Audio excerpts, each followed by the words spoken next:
the beautiful playmat that you see here is still available at imcogames.com. Link will be down below. This is one of the better pieces I've actually had the chance to work together and commission.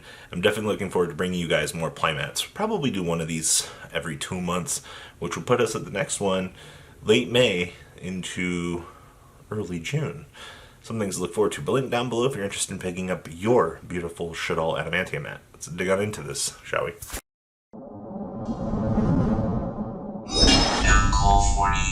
Alright, tech choices to help aid you in beating that Eldlich match that you're so annoyed with. So, a little background on the deck here. So, when the traps are summoned to pop something, it's a trap effect, not a monster effect that is popping. I think it's very important to understand because people somehow think that you can Appaloosa these things when you can't. So that's like one little piece of cheese that you need to remember. Now, with this being said, your first big card to help you beat the new zombie lord is Prohibition. Now this comes up every time that we have a specific-esque deck that we have to beat. And the biggest thing that people seem to forget here is, Prohibition and calling the big golden boy himself so that he can't actually appear on the field is a very good thing. And, basically it helps detour your opponent from attempting to set up their big combo pieces. Now, this would be great if Eldlich was the best deck. And when I say that, you've still got to deal with the other 4 decks in the format. You still got to deal with rocks. So if you're really worried about Eldlich over here and you're trying to play Prohibition, you're going to have to be Prohibitioning Block Dragon in your sub matchup as well. But my biggest complaint about wanting to play Prohibition is it's a specific card for a specific situation. I feel like there's better multi-purposing cards for your matchups. But if you just want to nip the deck in the butt and you don't want to deal with, your overall big issue, Prohibition, call the Golden Lord himself, should fix you a lot of time and hassle. Nothing else really to it. That's the biggest one. Outside of that, everything else is just going to be kind of playing around at different tech points here. Number 2 on our list is Called by the Grave. Wow. So, remember, your opponent only gets 3 Golden Lords. Now, the biggest thing with Called by the Grave here is if you're trying to hold the Called by the Grave to chain on to one of their special summon cards, they don't target.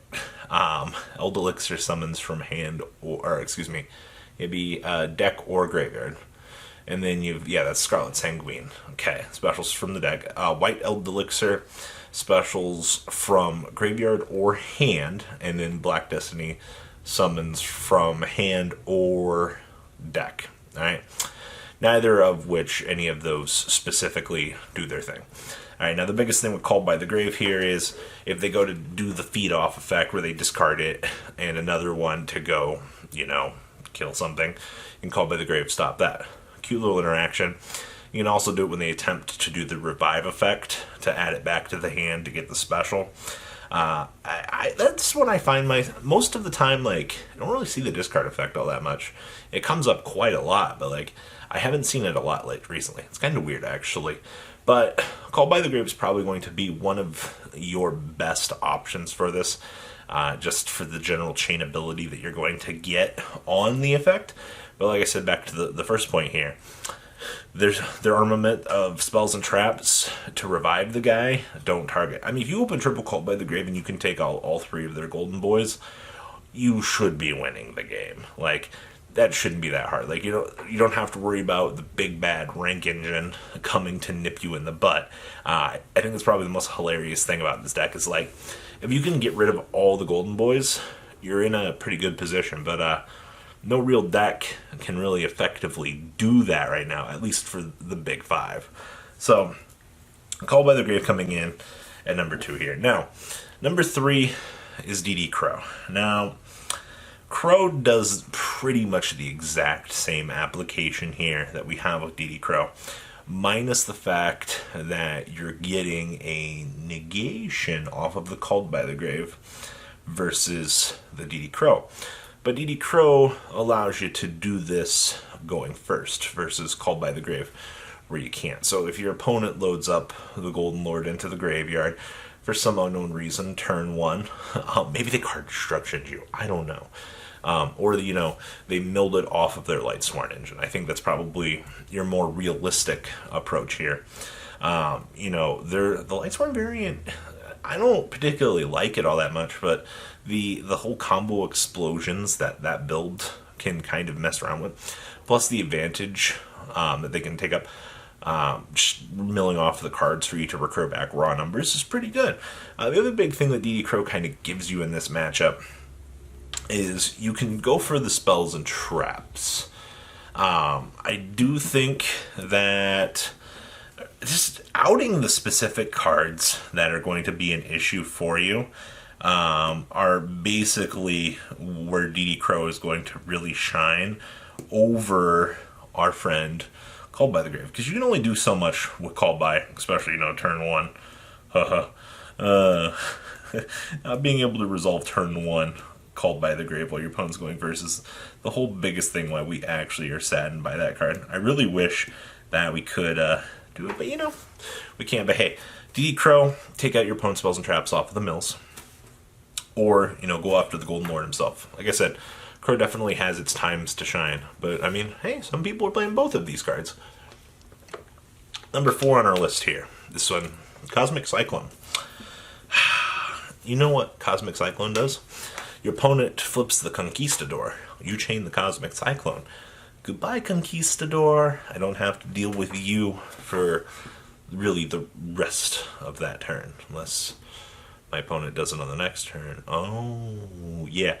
So the biggest thing I find with this matchup is you kind of just hold the Cosmic for the activation of the big trap cards. Or you hit the Cursed Eldland, because hitting the card that pluses the most in the deck is always a good value.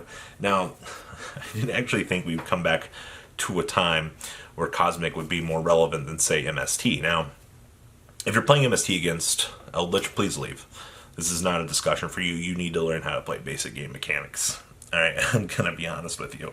MSTing any of the cards is just like, why? Like, they're going to just recur them anyway. So, we've definitely been brought back into a point now in the format where Cosmic is more relevant because of the bigger matchup. And the bigger matchup right now being your Eldlich. Now, Cosmic against the rest of the meta being a multi-purposing card, it's good against Salad. Invoked, you go after the Magical Meltdown. That's fine. Outside of that, you're not going to use it against Adamantia. You have to play a dead card to kind of counteract the rest of the metagame. So, it is what it is. But when you're playing this matchup, hold your Cosmics for the windows for the traps if you can. Alright, now if you can't, fire them off, get lucky, see what happens. I do think that it's not that hard to play around this deck. Now, final thoughts on this. General strategy that you can do against this deck. Remember, Eldlich is going to grind you. Alright, their game plan, War of Attrition. They're a better Witchcrafter deck, alright? The longer that the turns are going, the more advantage that they're going to continuously get. So you got two options here. One, you outgrind them, which, good luck, alright? Oh, cheers, if you can pull that off. Tried that last Sunday on stream, didn't work, alright? The big thing that OTK decks just push through everything. Now remember, they are back road decks, so you are going to have to deal with their interruptions. Alright, so Banishment from the Grave and Conquistador, plus the special summon of a 2800 body. So you're going to have to do a lot of navigating, plus playing around back row. So this is where we bring in things like the Cosmics, the Didi Crows that we talked about, to hold for those instances. And once again, just because you out the Golden Lord one turn doesn't mean that he won't be back the next. So it's where your Didi Crows, your Called by the Graves, come in to help alleviate some of that stress of seeing the big guy come back. 3,500 is a pretty big thing, but it's not unbeatable. And if you're really worried about it, bring your Bottomless Trap Holes, bring in your Solemn Strike, his effect, so you don't have to worry about it. I do like the Bottomless idea, though. once he's gone, he's gone. I don't have to deal with him. Outside of that, general play, it's a control deck. You have two basic options. Just throw everything at it and hope for the best, or attempt to play a good control game with it. But remember, like I said, the longer you grind with it, the harder it's going to be. So, but these are some tech choices to help aid you in your Eldlich matchups this season. So guys, do you agree or disagree? Please leave a comment down below, tell me what you guys think. And well guys, I'm out. Remember, play Matt. It's beautiful. Peace out, guys. Thank you, patrons, for making the ride never truly end. Without you guys' support, well, I would probably be doing Truffle Shuffle videos for a living. Guys, please check out VanCole40 for all of your Cardfight Vanguard content brought to you by MCole40. And if you are looking to pick up singles, check out mcolegames.com for your trading card game needs. Thanks for watching, everybody.